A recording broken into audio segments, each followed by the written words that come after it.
Hey everyone, welcome back to the show. Hello, hello. We are so happy you are here today. Alice, what comes to mind when I say sea cow? Sea cow?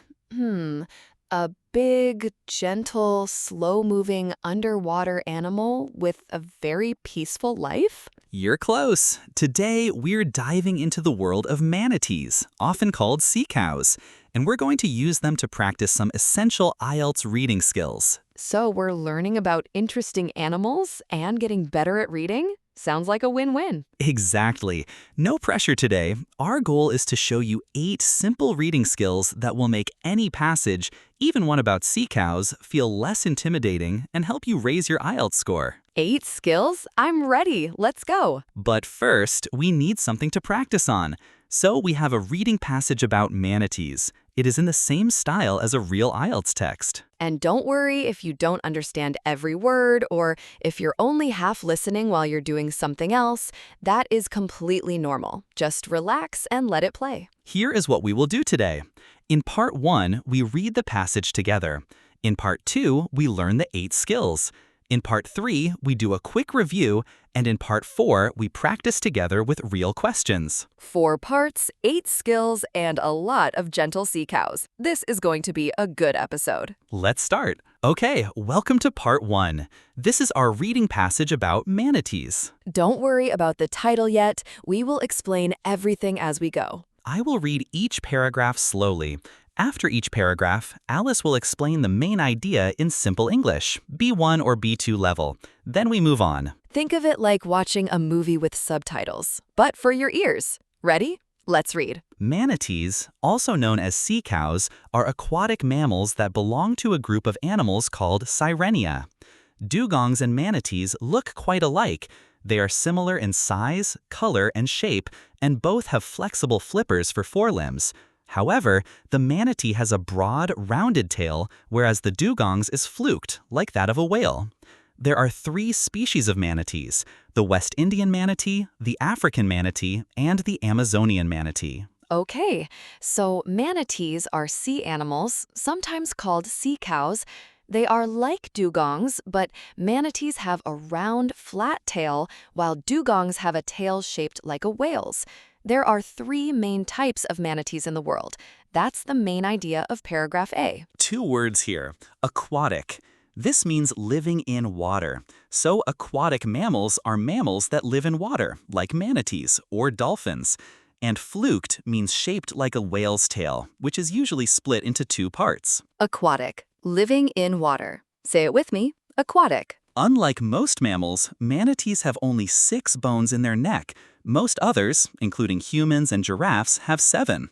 To see something on its left or its right, a manatee must turn its entire body, steering with its flippers. Manatees have pectoral flippers, but no back limbs, only a tail for propulsion. They also have some hairs covering their bodies, which help them sense vibrations in the water around them. Wow, only 6 neck bones? So manatees have very short necks. This means they can't turn their heads side to side like us. They have to move their whole body to look around using their front fins, called flippers, to steer. They use their tail to push themselves forward. And they have special hairs on their skin that help them feel movements in the water. Propulsion means the force that pushes something forward. So the tail is for propulsion, for moving forward. And pectoral flippers are their front fins, like arms for swimming. Imagine having to turn your whole body just to see your friend next to you. That's a lot of effort. So, quick recap. Paragraph A introduced manatees and their tails. Paragraph B described their unique body, especially their neck and how they move. Seagrasses and other marine plants make up most of a manatee's diet. They eat up to 15% of their weight in food each day. African manatees are omnivorous. Studies have shown that mollusks and fish make up a small part of their diets. West Indian and Amazonian manatees are both herbivores. Okay, this paragraph is about what manatees eat. Mostly, they eat plants from the sea, like seagrass. They eat a lot every day. The African manatee also eats some small sea animals, but the West Indian and Amazonian manatees only eat plants. Omnivorous means eating both plants and animals. Herbivores means eating only plants. So African manatees are omnivorous, but the others are herbivores. Quick question for you. No pressure. Just have a think. If a manatee is an herbivore, what does it not eat? It does not eat meat or other animals. It only eats plants. If you got that right, nice one. Manatees' teeth are all molars, flat, rounded teeth for grinding food. Due to manatees' abrasive aquatic plant diet, these teeth get worn down, and they continually grow new teeth that get pushed forward to replace the ones they lose.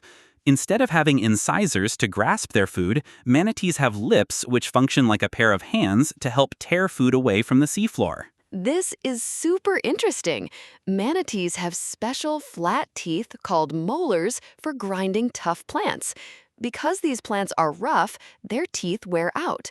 But don't worry, new teeth are always growing from the back and moving forward to replace the old ones. And instead of using front teeth to grab food, they use their strong lips like hands to pull plants from the seabed. This is super interesting. Manatees have special flat teeth called molars for grinding tough plants.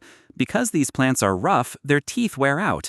But don't worry, new teeth are always growing from the back and moving forward to replace the old ones.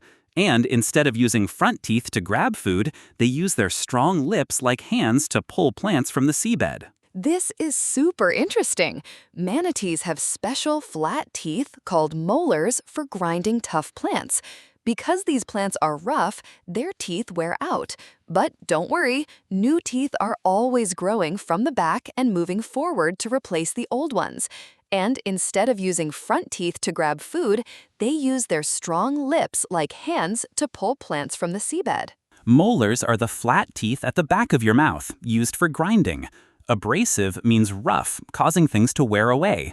So their plant diet is abrasive. Molars are the flat teeth at the back of your mouth used for grinding. Abrasive means rough, causing things to wear away. So their plant diet is abrasive. Manatees are fully aquatic, but as mammals, they need to come up to the surface to breathe. When awake, they typically surface every 2 to 4 minutes, but they can hold their breath for much longer. Adult manatees sleep underwater for 10 to 12 hours a day, but they come up for air every 15 to 20 minutes.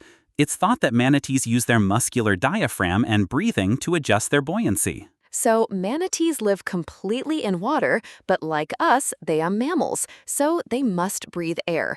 When they are awake, they breathe every few minutes. When they sleep underwater, they can hold their breath for much longer, coming up every 15 to 20 minutes. They have a special way of using their breathing and a muscle called the diaphragm to control how they float up and down in the water. Buoyancy is the ability to float or sink in water. Manatees can adjust their buoyancy to stay at different depths. The West Indian manatee reaches about 3.5 meters long. It moves between freshwater and saltwater, taking advantage of coastal mangroves and coral reefs, rivers, lakes, and inland lagoons. The Florida manatee is typically restricted to Florida. When the ambient water temperature drops below 20 degrees Celsius, it takes refuge in naturally and artificially warmed water, such as at the warm water outfalls from power plants. This paragraph talks about the West Indian manatee. It's quite large and can live in many different types of water, both freshwater, like rivers and lakes, and saltwater, like the ocean, coral reefs, and coastal areas. A type of West Indian manatee, the Florida manatee, usually stays in Florida. If the surrounding water gets too cold, it finds warm water, even from power plants, to stay safe. Ambient means surrounding, so ambient water temperature is the temperature of the water around them. Refuge means a safe place to go. The African manatee is also about 3.5 meters long and found in the sea along the west coast of Africa from Mauritania down to Angola. The species also makes use of rivers, with the mammals seen in landlocked countries such as Mali and Niger. Next, the African manatee. It's also big, and it lives in the ocean along the west coast of Africa. But it's not just a sea animal.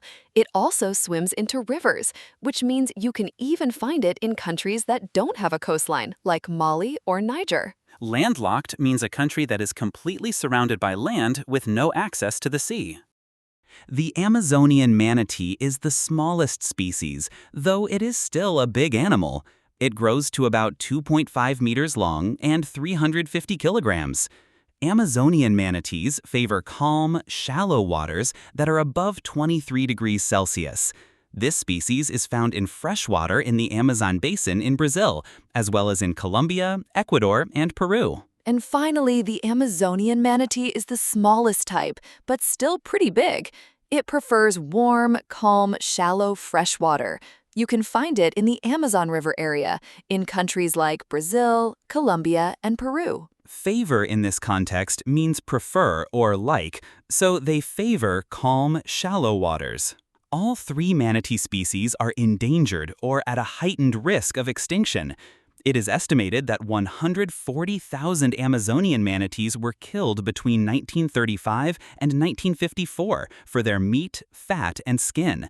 In more recent years, African manatee decline has been tied to incidental capture in fishing nets and hunting. This is a sad part. All three manatee types are in danger. They are endangered, meaning they might disappear forever. Many Amazonian manatees were killed in the past. Today, African manatees are dying because they get caught in fishing nets by accident or are hunted. Endangered means a species is at serious risk of extinction. Extinction is when a species completely dies out and no longer exists.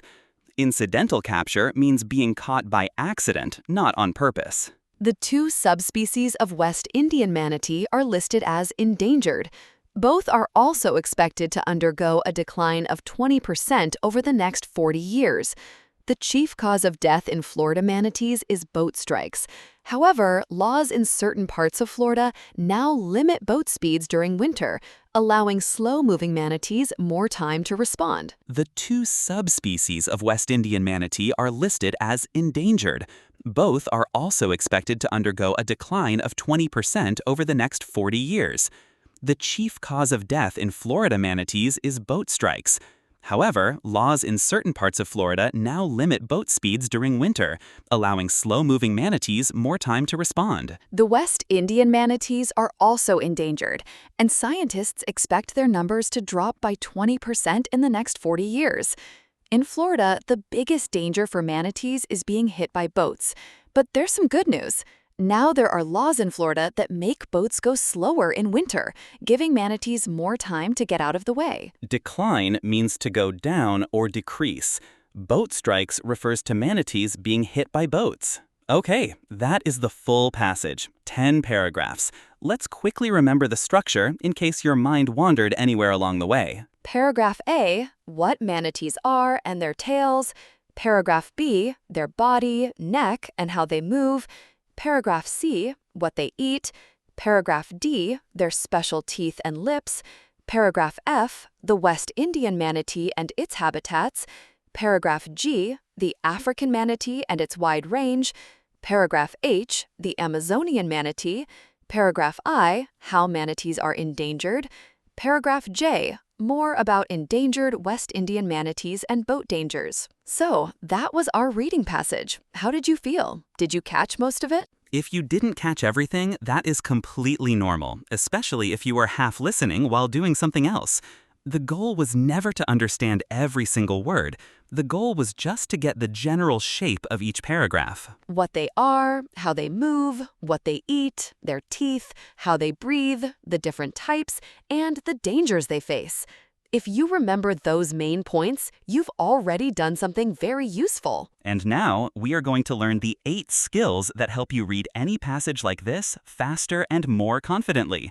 Let's go to part 2. Welcome to part 2. This is the main part of today's episode, the 8 reading skills. 8 skills you can use in your next IELTS exam, or even in everyday English reading. Are you ready? Let's begin with skill 1. Okay, skill number 1, David? Skill number 1. Skim the whole passage first before you read carefully. Skim? You mean read it fast? Yes, very fast. Don't stop for difficult words. Just get the general idea of each paragraph. So, for our manatee passage, what's the general idea? Paragraph A introduces manatees. Paragraph B describes their body. Paragraph C talks about their diet. Paragraph D, their teeth. Paragraph E, they're breathing. Paragraph F, G, and H describe the different species. And paragraph I and J talk about dangers. Oh, so it's basically intro, body, food, teeth, breath, species, dangers. That's the same shape we just reviewed a moment ago. Exactly. And once you know that shape, finding answers becomes much faster. Why does that help so much? Why does that help so much? Why does that help so much? Because when a question asks about their diet, you already know. That's probably in paragraph C. You don't need to search the whole text. That makes a lot of sense. I always used to read the whole thing first. No more. Here is a tip. When you skim, only read the first sentence of each paragraph. That sentence usually tells you what the paragraph is about. Say this with me. Skim first. Skill number 2. Always read the questions first before you scan for answers. Wait, isn't that obvious? You'd think so, but many students start reading the passage in detail before they even know what they're looking for. Ah, so they waste time reading things they don't need. Exactly. If the question asks about manatee teeth, you already know which words to look for. So the question guides the reading, not the other way around. Perfectly said. The question is your map. Read the map before you start walking. The question is your map. Say it with me. The question is your map. Okay, skill 3. Scan for key words. Don't read every word. Let your eyes jump to the important ones. What counts as a key word? Names, numbers, dates, and unusual words. For example, in our passage, Amazonian manatee, 3.5 meters, 20 degrees C, Mali, Angola. So if a question asks about a specific country, I just scan for capital letters? Exactly. Your eyes move down the page quickly, like a camera, looking for the important things. Like a camera. My eyes are a camera. I love that. Numbers and dates are always easy to spot. If a question mentions 2.5 meters, your eyes will find it very quickly. All right, quick pit stop. So far we've got skim first, questions are your map, and now eyes like a camera for keywords. 3 down, 5 to go. You know, David, speaking of manatees, did you know they are very peaceful and gentle creatures? Sometimes they even gather in warm waters just to cuddle. They're often called gentle giants. That makes sense. They seem like very calm animals. It's easy to imagine them just floating around. Okay, back to skills. Skill 4. Skill 4 is a really useful one. Watch for paraphrasing. What do you mean by paraphrasing? The question will almost never use the exact same words as the passage. It will use synonyms instead. Can you give me an example from our manatee passage? Sure.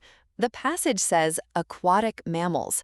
A question might say water animals. Oh, aquatic becomes water. Exactly. Same meaning, different words. That sounds hard. It gets easier with practice, honestly. The skill is simply don't look for the same words, look for the same meaning. Say that again, David. I want to remember it. Don't look for the same words, look for the same meaning.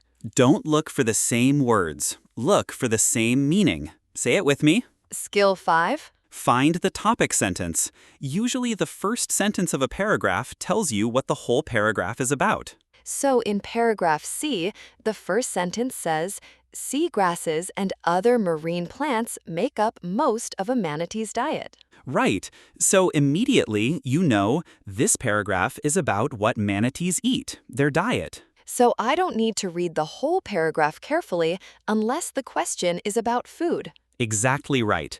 The topic sentence is like a sign on a door. It tells you what is inside before you open the door. Let's practice. Listen to this first sentence. What is the paragraph about? Manatees are fully aquatic, but as mammals, they need to come up to the surface to breathe. The paragraph is about how manatees breathe. That is paragraph E. Did you get it right? Skill 6 is the one that trips learners up the most, but it's really just a small logic puzzle. True, false, not given questions. Oh no, I always get confused with not given. Everyone does at first. Here is the key difference. True means the passage says the same thing as the statement. False means the passage says the opposite. Not given means the passage simply does not mention it at all. So, not given does not mean false. It just means the passage is silent. No information. Exactly. The passage is silent. Say it with me. The passage is silent. And here's a little trick this question type likes to play. Sometimes the statement says all or always, but the passage only talks about some. That's usually a false. The statement went too far. Ooh, so watch out for words like all, every, always, never. Good tip. Okay, let me test you. Here's a statement about manatees. Manatees have 7 neck bones, like humans. Paragraph B says, unlike most mammals, manatees have only 6 bones in their neck. So the statement says the opposite. That means it's false? Correct. Now try this one. Manatees are the fastest swimmers in the ocean. The passage talks about how they move and their tail for propulsion, but it doesn't say anything about how fast they are compared to other ocean animals. So the answer is not given. The passage is silent about their speed compared to others. Perfect. You just used skill 6 correctly. Skill 7? Manage your time. If one question is taking too long, skip it and come back later. But isn't it bad to leave a question unanswered? It's worse to spend 5 minutes on one hard question and lose time for 5 easy ones. Oh, so one hard question can cost you many easy points. Exactly. Always guess something, mark it, and move on. You can come back at the end if you have time. A good rule of thumb, roughly 1.5 minutes per question. If you're still stuck after that, move on and come back later. And our last skill, skill 8. Guess unknown words from context. You will never know every word, and that is completely normal. Oh, that is so good to hear. For example, imagine you don't know the word mollusks in paragraph C. But the sentence talks about African manatees being omnivorous and that mollusks and fish make up a small part of their diets. So I can guess mollusks must be some kind of small sea animal that manatees eat, like fish. I don't need the exact definition, I just need enough to understand its food. Exactly. Context is the words around the unknown word. Use those words as clues. Say this with me. Use context clues. And that is skill 8 and all 8 skills done. Wow, 8 skills. That was a lot, but I feel much more confident now, especially with those manatee examples. You should.